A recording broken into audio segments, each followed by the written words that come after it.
나라를 위한 기도하는 마음으로 목소리 듣도록 하겠습니다. 나라를 위한 기도입니다. 목소리로 듣도록 하겠습니다. 먼저 우리 자신을 위해서 기도합니다. 힘을 가진 사람들의 비리와 잘못을 한국의 현 모습과 우리의 현 모습을 보여준다고 생각합니다. 이번 일을 통해 우리 자신의 잘못을 돌아보며 회개하는 기도가 먼저 되어야 합니다. 하나님, 다른 사람의 잘못을 말하기 전에 내가 먼저 거룩하게 하소서. 두 번째는 한국 교회를 위해서 기도합니다. 지금 많은 국민들이 마음이 무너져 있습니다. 그로 인해서 나라가 너무 혼란스러운 상황입니다. 이럴 때일수록 한국 교회가 정치에 휘말리지 않기를 기도합니다. 교회의 이름과 예수님의 이름이 정치적 수단으로 사용되지 않게 하소서. 세 번째는 이 나라의 정의가 바로 세워지고 거룩이 회복되도록 기도합니다.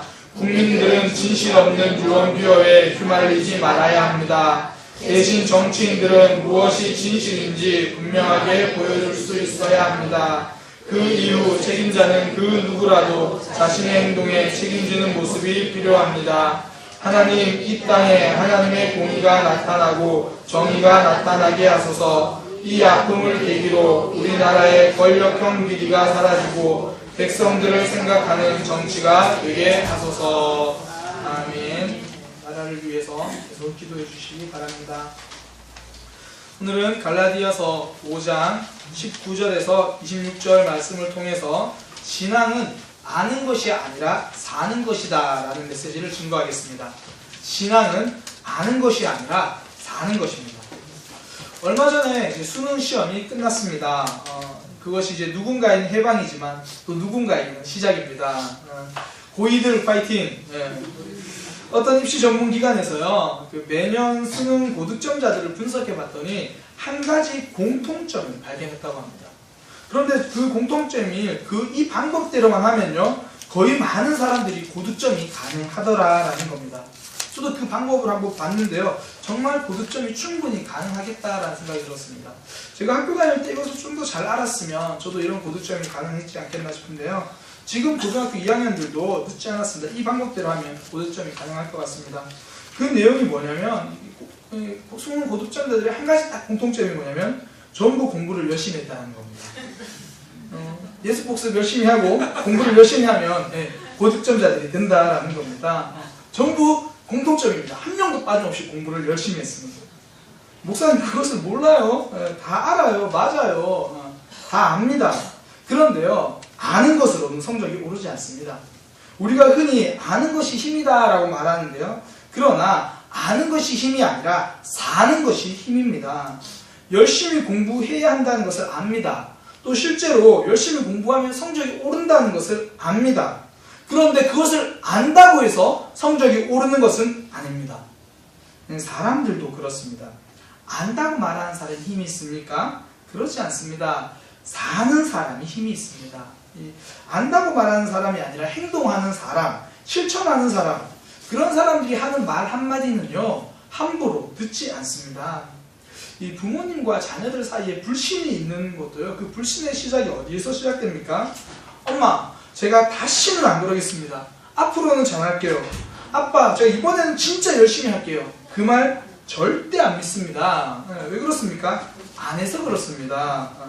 반면에 저 사람은 한번 결심하면 무조건 지킨다, 그런 사람들은요, 말 한마디 한마디를 더 신뢰하게 됩니다. 안다라고 말하는 것이 아니라 살아가는 사람들이기 때문입니다. 신앙생활도 그렇습니다. 아는 것이 힘이 있는 게 아니라 살아가는 신앙이 힘이 있습니다. 오늘 본문 19절에는요, 이렇게 시작합니다.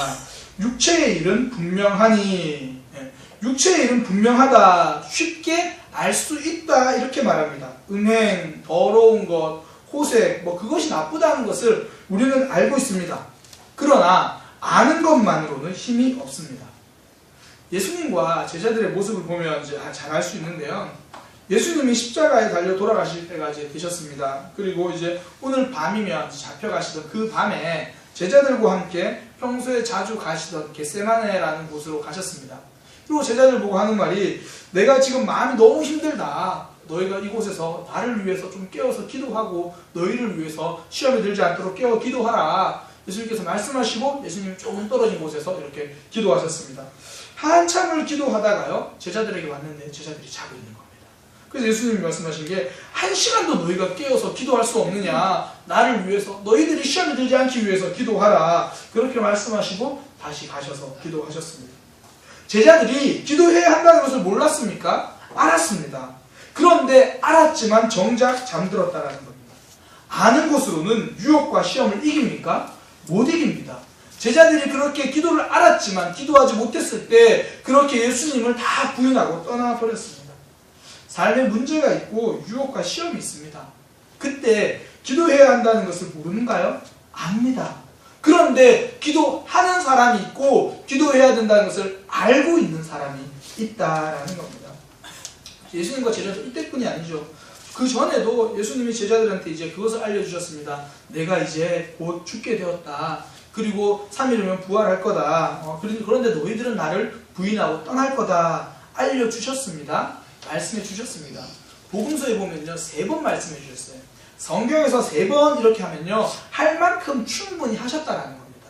알려주실 만큼 충분히 알려주셨습니다.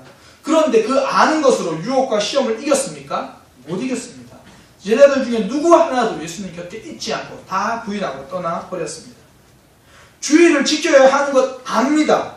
온전히 결단하고 주의를 지켜야 되는 것 압니다. 이 사실을 아는 것, 그런데 아는 것만으로 주의를 지켜지지 않더라라는 겁니다. 이렇게 아는 신앙의 특징은요, 반복합니다. 정직해야 된다는 것을 아는데 부정직을 반복합니다. 거룩해야 된다는 것을 아는데 음란함을 반복합니다. 전부 반복합니다. 알기만 하는 신앙입니다. 오늘 본문에서 바울이 이렇게 말합니다. 19절부터 쭉 말을 하는 게요. 육체의 일은 분명하니 곧 음행과 더러운 것과 이 성적인 타락을 말합니다. 호색과 20절에 우상숭배와 주술과 원수 맺는 것과 분쟁과 시기와 분냄과 그리고 쭉 말하면서 21절에 이렇게 말합니다. 너희에게 경계한 것 같이 경계하노니 너희에게 경계한 것 같이 이미 이전에 말했었다라는 겁니다. 그 전에 내가 말했었는데 또 말한다. 지금 처음 말하는 것이 아니다. 그런데도 또 말하는 이유가 무엇입니까? 여전히 그렇게 계속 음란과 부도덕과 우상숭배에 머물러 있기 때문입니다. 계속되고 있다는 겁니다. 죄가 분명하다는 이것이 죄라는 걸 알고 있습니다. 그러나 알고만 있으니까 반복합니다. 오늘 본문에 드러난 죄를요 몇 가지로 묶을 수가 있더라고요. 묶어보니까 음행, 더러운 것, 호색 전부 자기 자신에게 죄를 짓는 겁니다. 자기 자신을 더럽히는 것, 거룩하지 못한 모습이죠. 자기 자신에게 옳지 못한 모습입니다. 그리고 이제 우상숭배, 주술 이건 하나님 앞에서 죄를 범하는 겁니다. 세 번째로 뭐 원수 맺는 것, 분쟁, 당짓는 것 전부 다른 사람들하고 관련된 겁니다. 결국 사람들이 반복의 늪에 빠지는 것을 보면요. 이 3가지입니다. 자신에게 죄를 범하는 것, 그리고 하나님 앞에 죄를 범하는 것, 그리고 다른 사람과의 관계에서 죄를 범하는 겁니다. 어느 것 하나 이 3가지를 벗어나는 것이 없더라라는 겁니다. 뭐 게으른 것, 게으르다 그러면 표면적으로는 자기 자신에게 죄를 짓는 것 같습니다. 그러나 그것도 하나님 앞에서 범죄하는 겁니다. 하나님이 주신 기회를 버리는 거고요. 하나님을 무시하는 행동입니다. 그리고 나의 게으름은 반드시 다른 사람에게 피해를 주기 마련입니다. 설교자는 제가 만약에 게으르면 결국 그 피해는요 성도님들에게 가는 겁니다. 저도 이 말씀을 준비하면서 지금까지 제 자신에게 충실하지 못했던 많은 모습들이 생각났습니다. 그러면서 그 문제가 결국 저 자신의 문제로 끝나는 게 아니구나 이런 깨달음을 다시 한번 깨닫게 되었습니다. 솔직히 고백합니다. 제가 처음 8월달에 우리 교회 왔을 때요. 처음 사역할 때는 이게 진짜 걸어다니는 시간조차 이렇게 시간이 잘 없을 만큼 쪼개고 움직여야 될 만큼 바빴습니다. 뭐 교회 사역도 파악하고 교회도 파악하고 7개월 동안 설교하지 않았기 때문에 설교 준비 하나 하는 것도 정말 오랜 시간이 걸리고 그랬는데요. 이제는 교회를 좀 파악하고 상황을 알고 시간적 짬이 나니까 제가 자꾸 게을러지려는 겁니다. 제 자신을 보면서 느낍니다. 그런데 그 게으름이 저 자신에게만 피해를 주는 것이 아니다라는 것을 오늘 말씀을 통해 깨닫는 겁니다. 그래서 제가 설교 준비를 하면서요, 이런 결단을 했습니다. 정말 사역적으로 꼭 필요한 게 아니면 월요일, 화요일은 무조건 저는 이제 도서관 갈 겁니다. 그래도 개인적인 일은 좀 처리해야 되니까 뭐 월요일 오전에는 제가 필요한 개인적인 일들도 좀 하고요. 월요일 오후부터 화요일 하루 종일은 도시락 2개 싸들고요. 점심 저녁 싸들고 도서관 갈 겁니다. 거기 가서 말씀을 더 연구할 거고요. 설교에 필요한 독서할 거고요. 그리고 올 겁니다. 가서 그렇게 더 하는 것, 제가 그렇게 더 열심히 사는 것, 이렇게 다짐한 이유는 딱 하나입니다. 게으름은 나 자신의 피해만 주는 것이 아니라 우리 교회 공동체 그리고 하나님 앞에서 잘못된 모습이라고 생각해서 그렇습니다. 반대로 제가 부지런한 게요, 저와 우리 교회 하나님 나라를 위한 길이라고 확신하기 때문입니다. 게으름뿐이 아닙니다. 거짓말도요, 다른 사람에게만 피해를 주는 것이 아닙니다. 하나님 앞에서의 범죄입니다. 그리고 자기 자신의 거룩성을 해치는 겁니다. 집에서 엄마가 의욕을 잃어버리고 아빠가 지쳐가면 그게 나만의 문제는 아니다라는 겁니다. 제가 이렇게 공개적으로요, 결단한 이유는 하나입니다. 지금 녹음되고 있거든요. 인터넷에 올라갑니다. 제가 이렇게 공개적으로 말하는 이유는 딱 하나입니다. 그래야지 반복에서 벗어나기 때문입니다. 거짓을 버리고 음란을 버리고 이런 거 다 알고 있습니다. 그런데 잘못된 것을 알고만 있으면 계속 반복하게 됩니다. 아는 신앙에서 벗어나 살아가는 신앙이 되려면 이 반복을 벗어야 합니다. 오늘 말씀을 듣는 모든 이들이 이 반복을 벗어나기를 축복합니다. 축복합니다. 반복에서 벗어나게 될 것입니다. 반복되는 죄를 끊게 될 것입니다. 반복되는 죄를 벗어버리고 반복되는 염려를 벗어버리고 반복되는 절망을 끊어지게 될 것입니다. 반복의 반대는요, 성장입니다. 달라진다라는 겁니다. 어제와 똑같은 모습으로 오늘을 살지 않겠다고 다짐하고 반복을 벗어나서 조금이라도 달라지는 모습, 그것이 성장입니다. 제가 한 달 전쯤인가요? 어떤 분이 저에게 이런 말씀을 하시더라고요. 목사님, 요즘 예배가 너무 재밌어요. 저한테 그런 인사를 한 달 전쯤 해주셨습니다. 사실 그분이 그전에는 오전 예배만 드리던 분이었습니다. 오전 예배만 드리던 분인데 요즘은 오후 예배까지 드립니다. 그분이 말씀하신 재밌다라는 게요, 은혜 받았다, 은혜가 된다, 이런 이야기였습니다. 얼마나 감사합니까? 주일 오전 예배만 드리던 분이 오후 예배를 드립니다. 달라졌다라는 겁니다. 성장하는 겁니다. 우리의 신앙생활을 돌아보면요, 언제 성장했습니까? 그때를 떠올려보면 전부 반복에서 벗어났을 때입니다. 일상생활에서도 그렇지 않습니까? 내가 이렇게 살지 말고 좀 다르게 살아야 돼. 식단을 바꿔보고 행동을 바꿔보고 반복에서 벗어날 때 우리는 평소보다 다른 삶, 성장하는 삶을 살아가는 겁니다. 아프니까 청춘이다라는 말이 한때 참 유행했는데요, 아닙니다. 성장하니까 청춘입니다. 저는 우리 교회 모든 성도님들이 청춘으로 살아가시기를 축복합니다. 어르신들도 청춘으로 살아갈 수 있습니다. 성장하면, 어제와 다른 오늘을 살아간다면 우리는 성장하는 겁니다.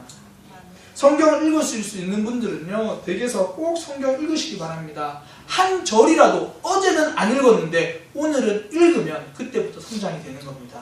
어제는 한 장 읽었는데 오늘은 한 장에다가 2절이라도 더 보는 것, 어제와 다르게 오늘을 사는 것, 반복을 벗어나면 성장입니다.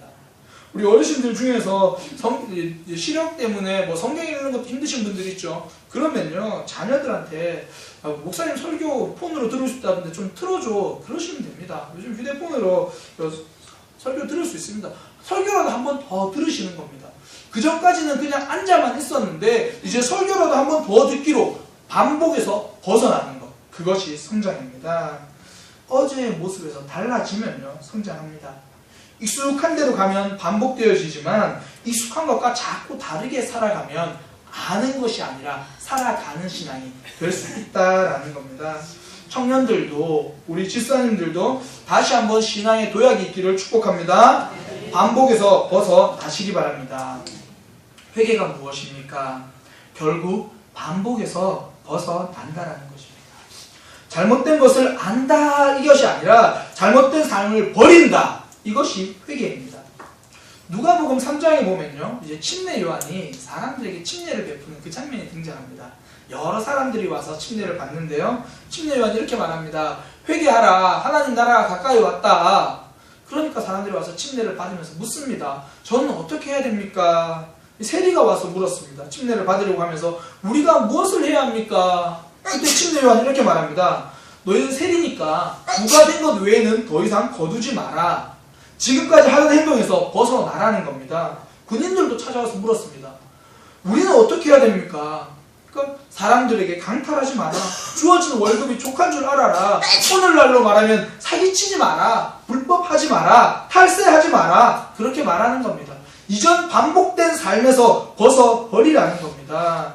이전에는 알았다면, 아는 것으로만 살았다면, 이제는 말씀을 실천하는, 살아가는 삶, 그것이 회개입니다. 그래서 진짜 회개는요, 눈물보다 땀이 흐릅니다. 다르게 살려고 몸부림치면서 흘리는 땀이 있고요, 실천하려고 행동하며 흘리는 땀이 있는 겁니다. 로또가 인생을 바꿔주는 게 아니라 내가 말씀대로 실천하기 위해서 반복해서 벗어나려고 흘리는 땀이 내 인생을 바꿔주는 겁니다. 지금까지 혹시나 금요기도에 한 번도 나와보시지 않은 분들 있죠? 피곤함을 무릅쓰고 참석해 보시기 바랍니다. 그런 것이 땀입니다. 그런 것이 회개입니다. 내가 지금까지 하지 않던 것 하는 것, 진짜 나도 한번 나가볼까? 네, 그렇게 나오시면 됩니다. 교회가 모신 분들은요, 근처에 있는 교회에 가보시면 됩니다. 새벽에 내가 늘 반복되게 잠을 자던 그 시간에 일어나서 가까운 교회라도 가보시는 겁니다. 아니면 새벽이니까 차를 가지고 교회에 나와 보시는 겁니다. 반복되는 일상을 끊어내는 겁니다. 그때 성장합니다. 아직까지 용서하지 못하고 여전히 마음에 부담되는 사람들이 있습니까? 그 사람 용서하지 못하는 반복을 끊어버리고, 미워하는 반복을 끊어버리고 용서하는 겁니다. 용서를 아는 것이 아니라 용서하는 삶을 사는 겁니다. 하나님이 하셨던 용서 나도 해보는 겁니다. 그렇게 하나님을 닮은 하나님의 자녀다운 모습을 우리가 보이는 삶, 그것이 아는 신앙이 아니라 사는 신앙입니다. 하나님은 우리에게 그런 삶을 기대하십니다. 24절에 보면요, 이렇게 말합니다. 그리스도 예수의 사람은 육체와 함께 정욕과 탐심을 십자가에 못 박았다, 그렇게 말합니다. 육체의 정욕과 욕심, 이런 것을 못 박은 사람이 누구입니까? 예수의 사람들입니다. 주어가 예수의 사람들이 그렇게 했다라는 겁니다. 우리가 누구입니까? 예수의 사람입니다. 우리의 삶의 주인이 누구입니까? 예수 그리스도입니다. 다시 한번 물어봅니다. 우리의 삶의 주인이 누구입니까? 예수 그리스도입니다. 하나님은 우리에게 이런 삶을 기대하신다는 겁니다. 아는 삶이 아니라 사는 삶을 우리 사랑의 교회 가족들에게 하나님은 기대하시는 겁니다. 음행을 버리게 될 것입니다. 더러운 것을 버리는 것입니다. 거룩하지 못한 것들, 우상숭배와 주술, 하나님을 모르는 것들, 공동체 안에 미움을 품고 있는 것들, 그런 불편한 마음들, 관계들 벗어버리고 반복을 떠나서 성장으로 가기를 하나님이 기대하시는 겁니다. 이런 모든 삶들 있잖아요. 내가 거룩하지 못한 거, 우상숭배하는 거, 이런 것들의 가장 큰 공통점은 하나님과 별개의 삶이라는 겁니다. 하나님과 단절된 삶이다라는 겁니다. 이런 것이 잘못되어 있다고 알고 있지만 단절하지 못하면요, 하나님과의 단절된 삶을 살아갈 수밖에 없는 겁니다. 그래서 오늘 본문에 보면 하나님 나라의 유업을 받지 못한다라고 말합니다. 하나님과 단절된 삶을 산다라고 말하는 겁니다. 이 세상 사람들은요, 하나님과 단절되어 있습니다. 그래서 이렇게 살아가도 크게 문제가 되지 않습니다. 우상숭배, 세상 사람들이 전보로 다니는 거 문제 없습니다. 크게 문제되지 않습니다. 요즘 대학생들 타로점 이야기 많이 하는데요, 모르겠어요. 우리 교회 아이들은 어떤지 모르겠는데, 제가 이전에 사역하면서도 아이들이 하는 말이, 목사님 타로점은 그냥 재미로 보는 거죠. 재미로 점을 본답니다. 제가 좀 찾아봤어요, 인터넷으로. 우리나라 사람들이 미신 찾아봤는데 잘 못 찾겠더라고요. 제가 대충 들은 이야기로 승진하려면 뭐를 피해야 되고 그런 이야기도 있고요. 집이 잘 팔리려면 집에다가 어떻게 해놔야 되고. 세상 사람들은 다 세상 사람들이 그렇게 하면 괜찮습니다. 2개 해놔도 되고 3개 해놔도 4개 해놔도 됩니다. 세상 사람들은 괜찮습니다. 그러나 하나님의 사람들은 그것과 단절할 수 있어야 됩니다. 나한테 정말 믿게 하는 사람들을 막 이야기하잖아요. 아, 저 사람이 나한테 그렇게 했어. 그러면 안 믿는 사람들이 뭐라 그러는가요? 아우, 그걸 그냥 뒀어? 아우, 그걸 그냥 넘어갔어? 이거는요, 세상 사람들입니다. 안 믿는 사람들은 다 그렇게 말합니다. 하나님과 상관없는 사람들입니다. 그러나 하나님과 단절된 삶이 아니라 성령 하나님을 따라가는 사람들은요, 다릅니다. 이것이 잘못됐다는 걸 알면서도 그냥 그렇게 하는 것은 단절된 사람들입니다. 이것이 잘못됐다는 것을 알고 성령 하나님을 따라가는 삶, 바로 저와 여러분에게 하나님이 기대하는 삶입니다. 그래서 25절에요, 이렇게 말합니다. 우리가 성령으로 살면 성령으로 행할지니. 제가 다른 번역으로 좀 읽어드리겠습니다. 성령께서 우리에게 생명을 주셨으니 우리는 성령의 지도를 따라서 살아가야 합니다. 성령 하나님 우리를 살게 해주셨고, 그러니까 성령을 따라 살아가야 한다라고 말을 하는 겁니다. 성령을 따라가면요, 아는 것에 머무르지 않고 사는 삶을 살게 됩니다. 성도가 성령을 따라가야 하는 이유를 오늘 본문에서 이렇게 말하는 겁니다. 성령 하나님이 우리를 살게 해주셨다. 우리에게 생명을 주셨다. 그렇게 말합니다. 성경에 보면 예수님을 믿지 않던 상태를 죽은 상태다 말합니다. 죄와 허물로 죽어 있었다. 죽은 시기라고 말합니다. 영이 죽어 있었다라는 말입니다. 영이 죽어 있는 사람은요, 영적인 외침이 들리지 않습니다. 제가 사역을 하다 보면 몇 가지 부류의 사람들이 있는데요. 그 중에 한 부류는 이상하게 말씀을 듣지 못하는 부류입니다. 진짜 신기하게 말씀을 들어야 하는데 자꾸 움직이고 돌아다닙니다. 무슨 사역이 그렇게 바쁜지 예배 시간에 안절부절하지 못합니다. 그런 분들은요, 꼭 성경 말씀도 이렇게 휴대폰으로 찾습니다. 찾다가 다른 것도 보고요, 이것도 보고. 물론 오늘 휴대폰을 보신 분들이 그렇다는 건 아니고, 예배 시간에는 앞에 있는 거 보시면 됩니다. 휴대폰으로 성경을 찾지 않는 것이 더 유익합니다. 어떤 간에 말씀을 못 듣습니다. 계속 안절부절 못합니다. 또 어떤 분들은요, 예배 시간만 되면 잠이 쏟아집니다. 어제 늦잠을 잤건 일찍 잤건 예배 시간만 되면 잠이 쏟아지는 겁니다. 저는 보통 많이 먹으면 잠이 쏟아집니다. 저만 그런가요? 근데 어떤 분들은요, 예배 시간만 되면 잠이 쏟아지는 사람도 있습니다. 말씀을 못 듣는 겁니다. 제가 청년 청소년 이렇게 수련회를 가보면요, 정말 독특한 애들이 있습니다. 독특한 아이들. 어떤 아이들은요, 정말 신앙이 있는 척은 다 합니다. 열심히 수련회 가면 열심히 찬양하고요, 막 입만 열면 하나님 이야기, 성경 이야기를 합니다. 그리고 찬양할 때 보면 막 뛰고 눈물 흘리고 손 들고 찬양합니다. 정말 신기하게 말씀이 시작되면 잡니다. 와, 옆에 있는 새 친구는 열심히 듣는데 그 헌 친구는 계속 잡니다. 계속 자는 겁니다. 영이 죽어 있으면요, 절대 들리지 않습니다.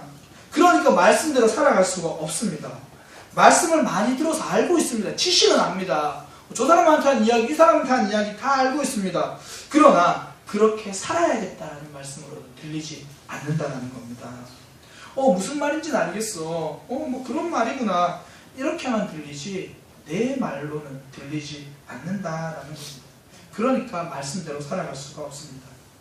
죽어있는 사람에게 아무리 큰 소리를 내보십시오. 귀에다가 확성기를 대고 틀어보십시오. 들리지 않습니다. 살아있어야 들립니다. 그리고 살아있는 사람이어야 듣고 움직이는 겁니다. 아는 신앙이 아니라 살아가는 신앙 되는 겁니다. 살아있다라면 들리지 않겠습니까? 알람 시계는요, 죽은 사람에게 틀어놓는 게 아닙니다. 자고 있는 사람에게 틀어놓는 겁니다. 잠결에 언젠가는 듣고 깨게 되어 있습니다. 저는 오늘 이 예배 시간이 그 알람 시계의 시간이 되기를 축복합니다. 잠자던 신앙이 깨어나기를 축복합니다. 우리가 살아있다면 하나님의 말씀이 들려지고요, 그 말씀이 내가 무엇을 해야 될지 내 심장을 움직이기 시작할 겁니다. 지진이 나고 건물이 무너지면요, 구조대가 밖에서 하는 이야기가 무엇입니까? 뭐라고 소리칩니까? 안에 사람 있습니까? 생존자가 있으면 응답하십시오. 생존자가 있으면 응답하십시오. 하나님의 말씀이 선포되어지는데 내 영이 살아있는 생존자가 있다면 응답하시기 바랍니다. 순종으로 응답하는 겁니다. 설교가 들려지고요, 말씀이 들려지면 하나님의 그 구조 신호에 응답하시기를 바랍니다. 성령으로 생명을 얻었으면 하나님의 말씀, 성령님의 말씀이 나에게 들려지면요, 이제는 성령을 따라가는, 성경을 아는 삶이 아니라 사는 삶이 되시기를 축복합니다. 예배 자리에 나와야 하는 이유가 바로 이 부르시는 음성을 듣기 위해서입니다.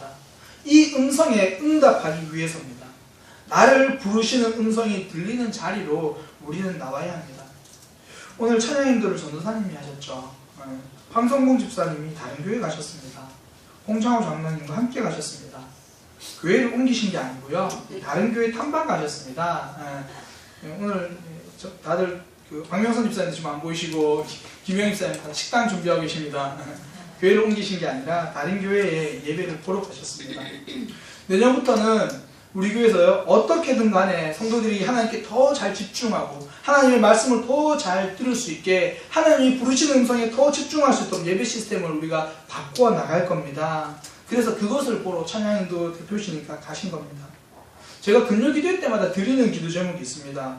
바로 찬양팀을 위해서, 황성봉 집사님을 위해서 기도하자라는 겁니다. 예배를 인도하는 가장 큰 축이요, 찬양팀과 찬양과 말씀이거든요.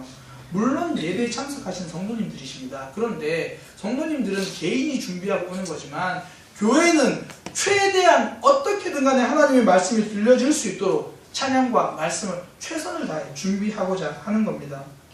사실 이제 제 아내도요, 어제부터 토요일 밤에는 이 주일 예배를 위해서 중보기도 하겠다고 밤에 이렇게 내려와서 1시간씩 기도하고 올라갑니다. 이유는 딱 하나입니다. 성도님들이 하나님의 말씀이 귀에 들려야 한다는 겁니다. 교회는 그 확성기가 되기 위해서 준비하는 겁니다. 어떻게든 간에 하나님의 말씀이, 살아있는 말씀이 살아있는 사람들에게 들려져서 변화를 일으키기 위해서 그렇게 기도하는 겁니다. 혹시 기도가 내가 기도에 책임이 있다고 생각되시는 분들은요, 언제라도 좋습니다. 자유롭게 교회에 오셔가지고 예배를 위해서 꼭 기도해 주시기 바랍니다. 제가 여러 번 말씀드렸습니다.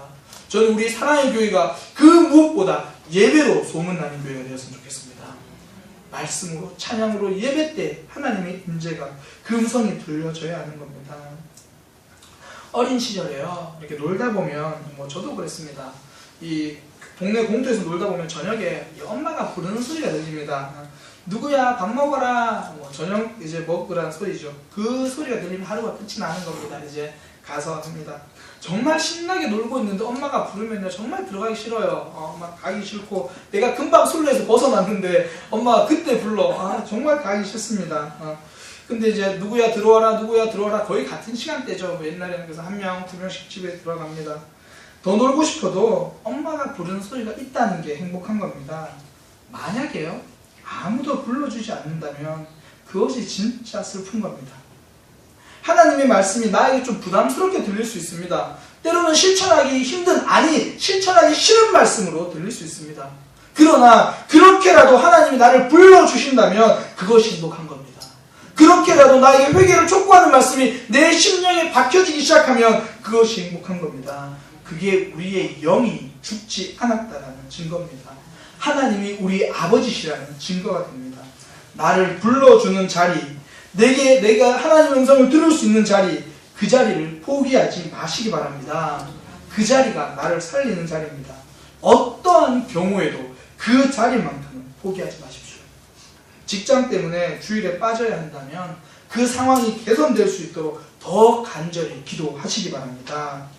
그리고 이제 직장에 구조적으로 못 빠지신 분들 있죠. 꼭 주일에 근무를 해야 되는 분들. 그렇다면요, 꼭 말씀을 주일에는 늦게라도 꼭 말씀을 들으시기 바랍니다. 제가 예전에는 잘 몰랐는데 이제 하나 알았어요. 스마트폰이 왜 개발됐는지 알았습니다.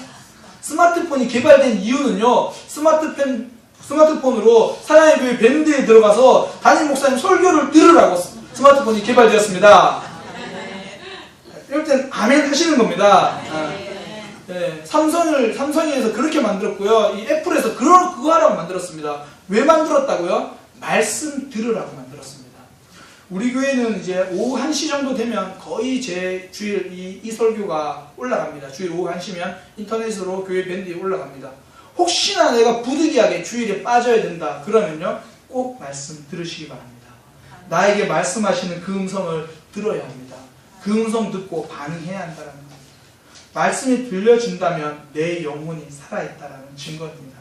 성령님이 우리 영혼을 살려주신 거고요, 이제 그 말씀대로 가자고, 아는 삶이 아니라 사는 삶으로 가자고 우리를 이끌어 주시는 겁니다. 그렇게 오늘 본문에서 사는 삶으로 가는 사람들의 특징을 말해주는데요. 그 특징이 뭐냐면 하나님이 남는다라는 겁니다. 사는 삶, 아는 것이 신앙을 알고 있는 것이 아니라 살고 있다면 그 결과 하나님이 남습니다. 이 본문에서 육체의 일을 쭉 설명하고요. 이 육체와 다른 삶을 22절에 이렇게 말합니다. 22절에 성령의 열매라고 말합니다. 박명수의 열매가 아니라 김집사님, 이집사님의 열매가 아니라 성령의 열매라고 말합니다. 이것은 내가 맺는 것이 아니라 성령 하나님이 맺으시는 열매다라는 겁니다. 우리가 성령을 따라가면요, 이 성령의 열매가 맺어집니다. 하나님을 남는다라는 말이 이제 아는 것으로 그치지 않고 이 말씀을 따라가면요, 하나님을 드러나는 게 그 성령의 열매들이 다 그겁니다. 성령의 열매들을 보면 첫 번째가 그거죠. 사랑. 하나님의 모습입니다. 요한일서 4장 8절에 하나님은 사랑이시라. 하나님입니다. 하나님이 저와 여러분 세상을 창조하신 후에 첫 번째 하신 말씀, 보시기에 심히 좋았더라. 기뻐하신 겁니다. 희락입니다. 세 번째가 예수님이 이 땅에 오신 것이 무엇입니까? 하나님과 사람을 화평케 하려 오셨습니다. 이 땅에서 평화의 역사를 이루기 위해서 오셨습니다. 예수님 믿고 나면요, 늘 싸우던 가정도 화목하게 되는 겁니다. 하나님으로 한 마음이 되기 때문에 예수님을 정말 제대로 믿는 가정이면 하하호호 화평이 이루어질 수밖에 없는 겁니다. 저는 그래서 요즘 한국의 모습이 교회의 책임이라고 생각하는 겁니다. 한국 교회가 믿는 사람들이 바르게만 살았다면요, 이렇게 갈등과 분열, 이런 모습이 아닙니다. 다 함께 축제를 해야지, 다 함께 시위를 하고 있는 모습이 아닙니까? 저는 요즘 모습들을 우스갯소리로 그런 얘기를 하더라고요. 박근혜 대통령이 제일 잘한 게 있다. 대한민국의 국민 95%를 한 마음으로 묶어주었다. 모든 갈등과 분열은 사라지고 대한민국의 95%가 한 마음이 됐다라는 겁니다. 한 마음과 평화는요, 그렇게 이루어지는 게 아닙니다. 하나님의 말씀으로, 성령의 열매로 이루어지는 겁니다. 우리가 말씀대로 살고 말씀을 따라 살면 그때 화평, 평화, 성령의 열매를 맺어지는 겁니다. 그 다음부터 나오는 것도 전부 다 하나님이 하셨던 하나님의 모습이거든요. 이 오래 참음. 이 오래 참음이 없었으면 오늘 우리가 이 자리에 예배 자리로 나오지 못합니다. 아무도 이 자리에 나오지 못합니다. 하나님이 일단 월요일날 참아주셨잖아요. 월요일날 불순종할 때 참아주셨고, 화요일날 거짓말할 때 참아주셨고, 수요일날 우리가 부정직할 때 참아주셨고, 음란할 때 참아주셨고, 토요일까지 참아주시고 속아주시고, 하나님, 제가 내일은 안 그럴게요. 그거 자꾸 속아주셔가지고 오늘까지 왔지 않습니까? 오래 참은 하나님의 속성입니다. 하나님의 모습입니다. 성령을 따라 살아가면요, 우리가 그 성령을 따라가는 삶을 살면 하나님을 나타내게 되어 있습니다. 신앙은 하나님의 모습을 남기는 것, 그것이 신앙입니다. 그래서 이번 한 주간 살면서요, 아는 삶이 아니라 성령의 열매를 맺어지는 사는 삶을 사시기를 축복합니다. 남편들에게 조금 더 참아주시기 바랍니다. 네, 아멘. 네. 아내들에게 조금 더 참아주시기를 바랍니다. 그리고 자녀들에게는요, 성경 말씀 그대로 오래 참아주시기 바랍니다. 서로의 모습을 보면서 기뻐했으면 좋겠습니다. 희락입니다. 서로를 보면서 사랑했으면 좋겠습니다. 직장생활 하시면 마음에 안 드는 일 있죠. 힘든 일 투성입니다. 그래도 기뻐할 수 있는 조건을 찾아내시기 바랍니다. 그게 하나님의 모습을 남기는 삶입니다. 우리 학생들도 학교 가면 미운 친구 있죠. 제일 미운 사람 있죠, 선생님. 그 선생님도 용서하시고요. 자비의 모습, 그렇게 사랑의 모습, 성령의 열매를 드러내는 여러분들 되는 그런 모습이었으면 좋겠습니다. 아는 삶이 아니라 성령의 열매를 맺는 삶입니다. 그렇게 우리가 하나님 말씀대로 살아가면요, 삶의 곳곳에서 하나님의 속성이 나타나게 되어 있습니다. 그런데 신앙을 살아가지 않고 알기만 하면요, 하나님의 속성이 나타나는 것이 아니라 사단의 속성만 남습니다. 성경에 등장하는 바리새인들, 가장 잘 아는 사람입니다. 그런데 알기만 한 사람입니다. 그러니까 전부 다른 사람들을 정죄하고 비판합니다. 이게 틀렸네, 저게 틀렸네, 저렇게 하면 안 되지, 왜 교회에서 저렇게 하지? 전부 정죄하고 비판합니다. 그리고 자기 스스로는 외식에 빠져 있습니다. 신앙에 감격이 없이 나도 이렇게 해야지라고 스스로 외식에 빠져 있습니다. 오늘날로 말하면 예수 그리스도가 입술에만 남아있는 모습입니다. 하나님, 예수님 단어는 보이는데 그 말 속에서 사랑이 빠져 있는 겁니다. 사는 신앙이 아니라 아는 신앙이라서 그렇습니다. 사단의 속성만 드러납니다. 요나서에 등장하는 요나가 그렇지 않습니까? 자기는 회개하지 않고요. 이렇게 말합니다. 하나님은 사랑이 많으시고 하나님은 은혜로우시며 노하기를 더디하시는 분인 줄 내가 압니다. 요나의 내용이 그거잖아요. 하나님 요나고 야 너 니느웨로 가라. 하나님 제가 왜요? 너무 싫어요. 그러다가 물에 빠지고 뭐 물고기에 잡아먹히고 이런 일이 없기를 축복합니다. 순종하시면 됩니다. 그렇게 갔다가 이제 하나님 하라고 하니까 이제 니느웨에 가서 이야기합니다. 회개하십시오. 멸망됩니다. 그랬더니 다 회개하고 하나님께서 하신 멸망 안 하시겠다고 결정하신 겁니다. 그러니까 요나가 뭐 화를 내는 거죠. 하나님 나 다 알고 있었습니다. 회개하면 용서할 것 알고 있었습니다. 본인은 회개하지 않으면서. 회개하면 하나님께서 사랑 주신다는 걸 알고 있었습니다. 이스라엘은 회개하지 않으면서. 이것이 사단의 속성입니다. 사단이 언제 회개한 거 보셨습니까? 네, 핑계를 댑니다. 알고만 있는 사람은 회개하지 않습니다. 핑계를 댑니다.